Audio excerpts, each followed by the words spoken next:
In the 1970s, the United States and Iran maintained a tight, mutually beneficial military and economic alliance. Today, they are locked in a hostile standoff that defines Middle Eastern geopolitics. The origin of this hostility traces back to petroleum. For decades, British and American energy corporations extracted massive profits from Iranian oil fields, while the vast majority of the Iranian population saw almost none of that wealth. In 1951, Iranian Prime Minister Mohammad Mossadegh made a highly popular decision. He nationalized Iran's oil industry, effectively expelling foreign corporate control and reclaiming the resource for the state. The response was swift.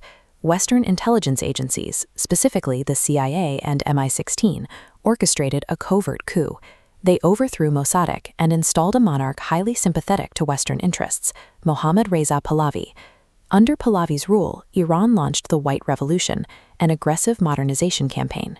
He rapidly imported Western culture, promoted alcohol consumption, and allowed extreme wealth disparity to flourish, which alienated the country's conservative religious citizens.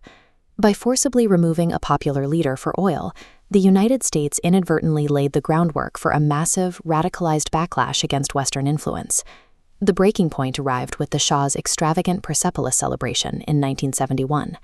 Millions in public funds were spent to host foreign diplomats, while rural Iranians struggled to survive. From exile, Ayatollah Ruhollah Khomeini used this inequality to rally the suffering public against the monarchy. In September 1978, during an event known as Black Friday, the Shah's paramilitary forces opened fire into crowds of demonstrators. That violent response instantly converted a civil protest movement into a full-scale, unstoppable revolution. By January 1979, the Shah fled the country. A month later, Ayatollah Khomeini returned to an audience of millions, swiftly consolidating power and declaring Iran an Islamic republic. The crisis escalated to an international level when U.S. President Jimmy Carter made a highly controversial decision to grant the exiled, cancer-stricken Shah medical asylum within the United States.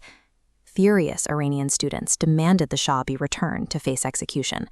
When Washington refused, the students stormed the U.S. Embassy in Tehran in November 1979, taking 52 American diplomats hostage.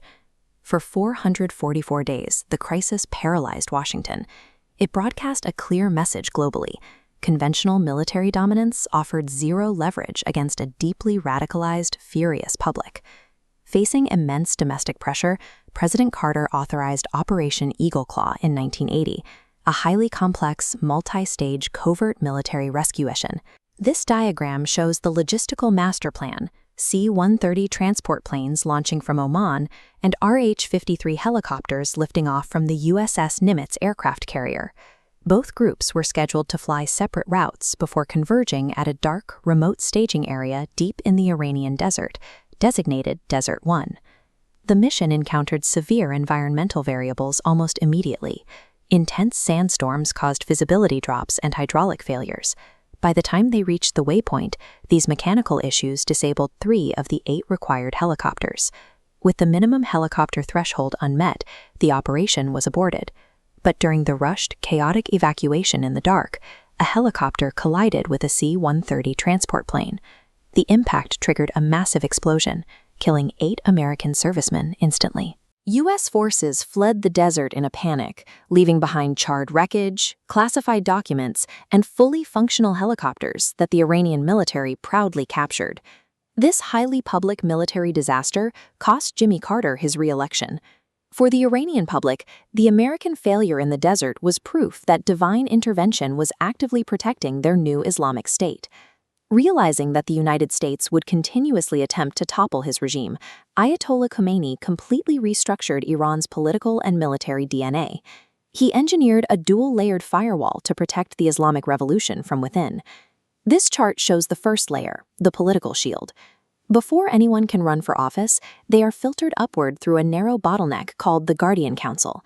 This is an unelected body of 12 religious and legal experts who strictly control and vet exactly who is permitted to hold any political power. Sitting above that is an 86-member assembly of experts.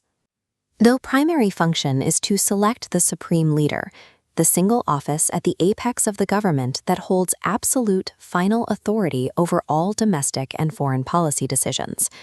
For the second layer, The military shield. Khomeini bypassed the traditional military, which he deeply distrusted. Instead, he forged the Islamic Revolutionary Guard Corps, or IRGC. This elite parallel military force is supported by millions of civilian volunteers, known as the Basij, who are ideologically driven and willing to die to protect the state. To keep conflicts away from its borders, the IRGC expanded Iran's defensive perimeter across the Middle East. They fund, train, and equip proxy warfare groups like Hezbollah, Hamas, and the Houthis. This massive network allows Iran to project power and strike adversaries without ever having to fight on its own soil. America's mid-century drive to secure Iranian oil, and the covert operations meant to protect it, ultimately forged a uniquely structured adversary. Iran's entire political, military, and proxy architecture was explicitly designed to resist Western regime change, ensuring its survival for decades to come.